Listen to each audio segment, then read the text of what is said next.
The frightened child.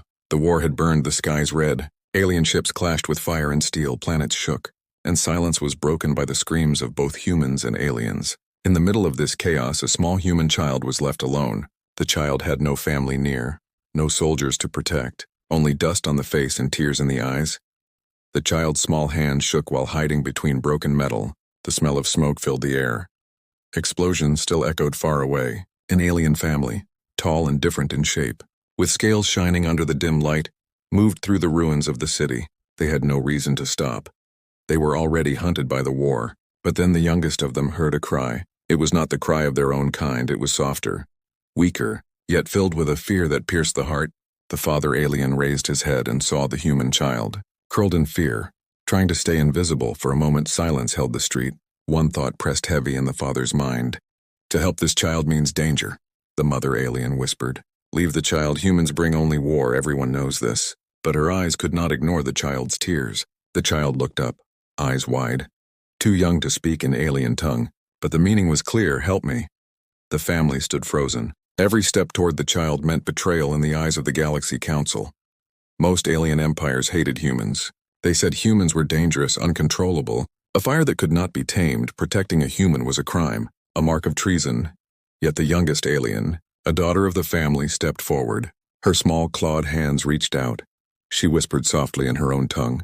Though the child did not understand, the feeling was warm. The father alien sighed heavy, his heart in conflict. His duty to his species told him to walk away, but something older, something deeper, told him to kneel and shield the child. He picked up the human child, wrapping it in his cloak, hiding the face from anyone who might see. The mother alien trembled. If the patrols find us, they will kill us, she said, her voice filled with fear. But the father only answered, then let them try. As they walked through the ruined streets, shadows moved, whispers spread. Neighbors saw what they carried. Whispers turned to gasps. They are protecting a human. Some voices hissed. Fear turned into judgment, and judgment turned into quiet threats.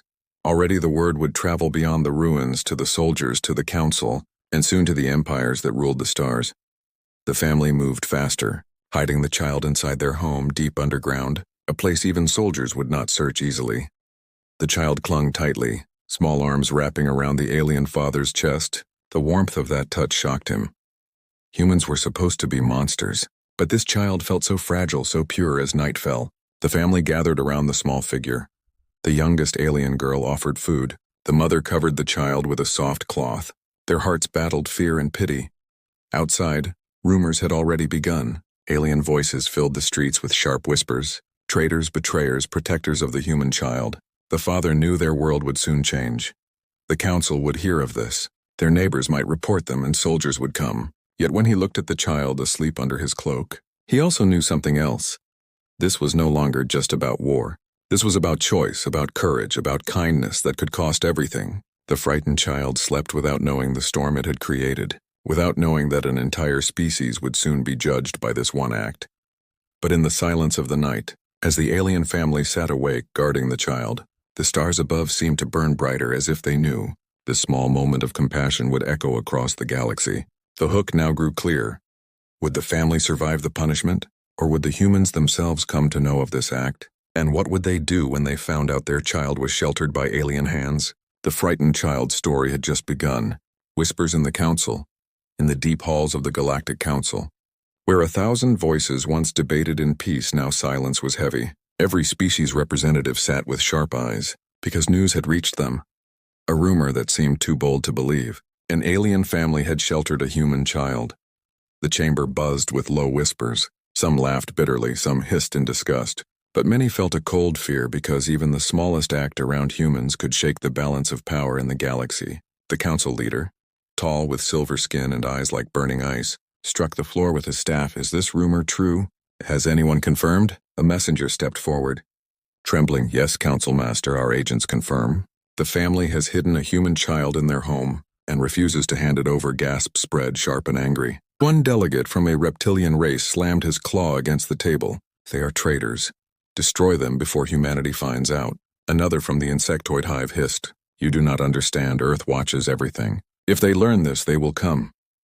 The word Earth fell heavy like a stone in still water. Every voice lowered, because Earth meant fear. Earth meant unpredictable power for centuries. The galaxy had tried to cage humanity, tried to keep them away from politics and borders, but nothing truly caged them. Their ships still roamed, their colonies still grew, and their wrath was known in whispers. A bird-like delegate leaned forward. If Earth sees this as an insult, their fleets may rise again. Do we wish to provoke them? The silver-skinned leader narrowed his eyes. Earth does not need a reason to fight. They are always waiting, always watching. We cannot allow this act to give them power. The family must be punished and the child destroyed. Silence fell, cold and cruel. But not all agreed. A few whispered doubts. But what if punishing them makes Earth furious? What if humans declare war for one child? The insectoid delegate hissed again. They will, they always do. Humans are not logical. They fight for things we call small.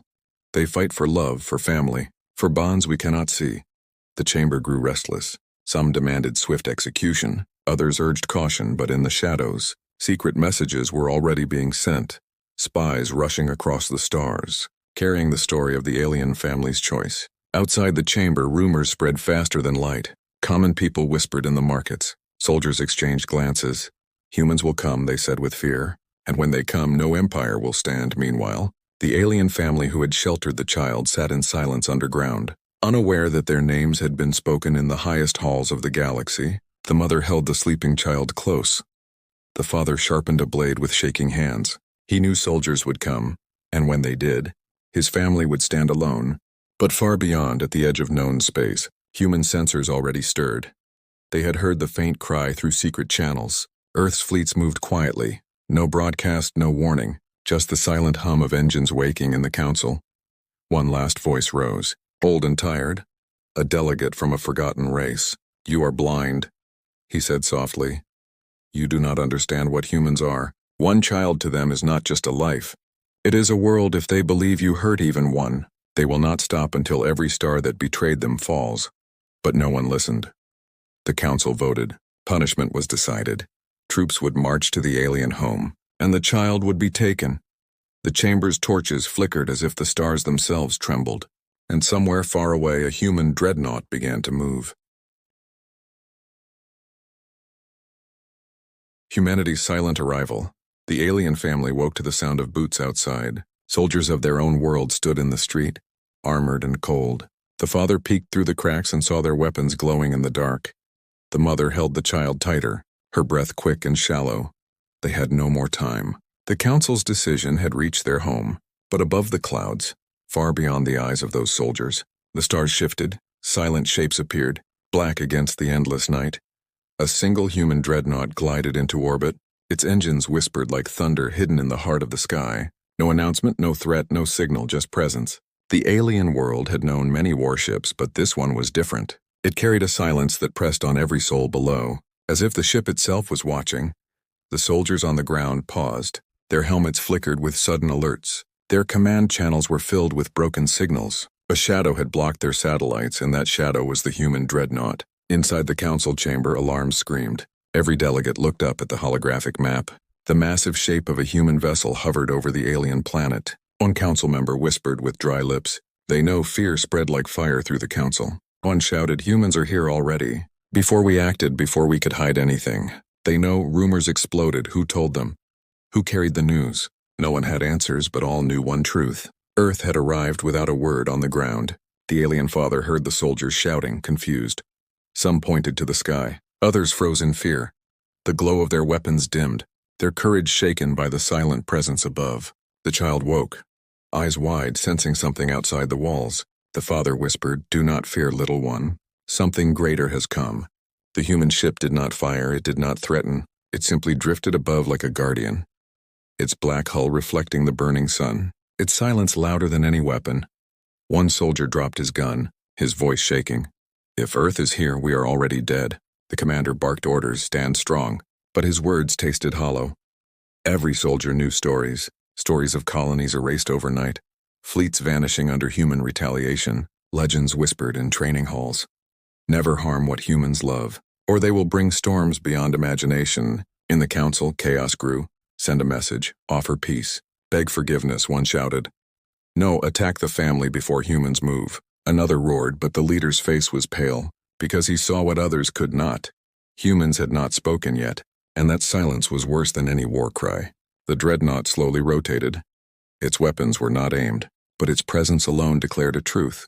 We are watching, and we have already chosen. The alien family sat in the dark, holding the human child, their hearts racing, not knowing if the ship above came for protection or for destruction. The father whispered to his mate, "Maybe they came for the child, maybe they came for us." The mother closed her eyes either way. Our fate is no longer ours. Above in the dreadnought's bridge, human officers stood in silence too. One of them looked down at the planet and said only 5 words, "Prepare the envoy, not war." And with those words, the entire galaxy unknowingly shifted, because humanity had chosen not to strike first but to speak. Yet everyone knew. The silence before words was the most dangerous moment of all. The vow of protection, the alien city was frozen in fear. Every eye looked to the sky where the human dreadnought floated like a black mountain among the stars. No weapons fired, no words spoken, but its shadow fell heavy on every street. The soldiers outside the alien family's home still surrounded the place, but their courage cracked. Some looked upward more than toward their target. One whispered, "Why are humans here for a child inside?" The father alien held the human child close. He felt the weight of history pressing down. His daughter whispered, "Father, what will happen to us?" He had no answer, then it happened. A signal broke across every device, every screen, every comm line in the city. Not from the council, not from soldiers, but from the dreadnought above. A human envoy appeared as a hologram. Tall, calm, dressed in black uniform with the emblem of Earth on the chest. His voice was steady, his eyes sharp. "To the council, to this world, and to every empire listening," he began. "You speak of punishment, you speak of fear, you speak of power." His voice cut through the silence like a blade. "But hear this. One family gave shelter to a human child. They showed kindness when the galaxy would show only cruelty." The chamber of the council shook with uproar. Some shouted lies, others hissed propaganda. But the envoy did not pause. Because of their act, Earth declares this family, and their entire species, under the shield of humanity. The words fell like thunder. Every delegate froze. The reptilian leader slammed his table. "You cannot declare this, you have no right." The envoy's eyes narrowed. "We do not ask for right. We make vows and we keep them in the streets." Common people gasped. Soldiers lowered their weapons, whispers raced like lightning. Protected by Earth. No one can touch them now. The alien mother clutched her chest. Her eyes wide in shock, she whispered, "They will protect us, even us." The father's hands trembled. He looked at the sleeping child and felt tears press against his eyes. The envoy's voice grew colder. "If any hand rises against them, it rises against humanity. If any empire dares to punish them, it shall face the fire of Earth's fleets. We do not threaten, we promise." Council members broke into chaos. Some demanded resistance, some begged to stay silent. Others simply sat in pale fear. Because they knew what humans meant when they promised. In the darkest corners of space, rival empires listened too. Some cursed, some panicked, all understood. A single act of kindness had changed the balance of power. On the ground, the soldiers who had come to take the child dropped their weapons one by one. No commander's order could force them now. The shadow of Earth was too heavy. The alien daughter, who first reached out to the child, whispered, "We are safe now." But the father shook his head. "Safe maybe, but our world will never be the same." For beyond the vow of protection lay a storm. Alliances would shift, enemies would plot, jealous powers would prepare. Because humanity had just placed an entire species under its shield, and no one knew what price would follow. The envoy's last words echoed across the stars. "Remember this day. The day when kindness was stronger than fear, and the day when Earth swore never to forget who stood with us." And then the hologram faded, leaving silence heavier than before. The vow of protection had been spoken, and the galaxy would never sleep the same again. The shield of Earth, the galaxy did not sleep. The vow of protection spread faster than light. Across starports, marketplaces, and war rooms, every tongue whispered the same words. Earth has claimed a species. Rival empires trembled. Some gathered fleets, others held secret councils, but none dared move too quickly. Because above that small alien world still floated the dreadnought, and now more shadows appeared beside it one by one. Human warships slipped out of dark space, engines glowing like suns. The sky above the alien home turned into a wall of steel. People of the world stepped out into the streets. Staring upward in awe and fear, the children pointed. The elders fell to their knees, for never in their history had such a shield risen above them. The alien family stood outside their small house now, no longer hiding because they could not hide from destiny. The father held the human child in his arms, the mother and daughter by his side, their faces lit by the glow of engines above. Soldiers who once came to take the child now knelt, weapons laid on the ground, their loyalty broken by something greater than command. In the council chamber, chaos boiled. Half screamed for war, half begged for silence, but deep inside all knew the truth. The vote no longer mattered because Earth had already chosen, and their shield had already risen. A message arrived from the dreadnought, simple and sharp. Your weapons are not aimed at this family anymore. They are aimed at humanity itself. Choose carefully. Delegates froze, their voices died, because no empire wished to test the fury of Earth. On distant worlds, humans watched too, through transmissions and whispers. Ordinary men and women felt pride stir in their hearts. One child saved, one vow spoken, and now an entire species stood under their protection. Humanity's wrath was feared, but its kindness was even more powerful. The alien child who had first reached out to the frightened human whispered, "We saved one life, but it feels like we changed the stars." The father looked at her and nodded slowly. "Yes, little one. Sometimes one act is enough to move the heavens." But even in this new dawn, shadows lingered. Rival empires began to plot. Secret fleets prepared in the dark. Jealousy burned because they knew. Wherever Earth placed its shield, that place grew stronger, safer, untouchable. Still, no one dared to strike. Not yet, because above the alien home floated not one, not two, but an entire wall of human dreadnoughts, their silence more terrifying than any roar of battle. The human envoy's voice came one last time, not as threat but as promise. Earth does not forget. Earth does not abandon. This species is now family, and family we protect till the end of stars. Cheers broke across the alien streets. Tears fell, hearts shook. The mother alien clutched the human child close, whispering words he did not understand, but her tone was filled with love. The galaxy watched in silence, because they knew this moment would be remembered for ages, not as a war, but as the day kindness became shield. The day humanity declared that compassion was stronger than fear, and high above, as the fleets formed their shield, the frightened child who once cried in the ruins now slept peacefully, safe in alien arms, safe under humanity's vow. The shield of Earth had risen, and no power in the galaxy dared to break it.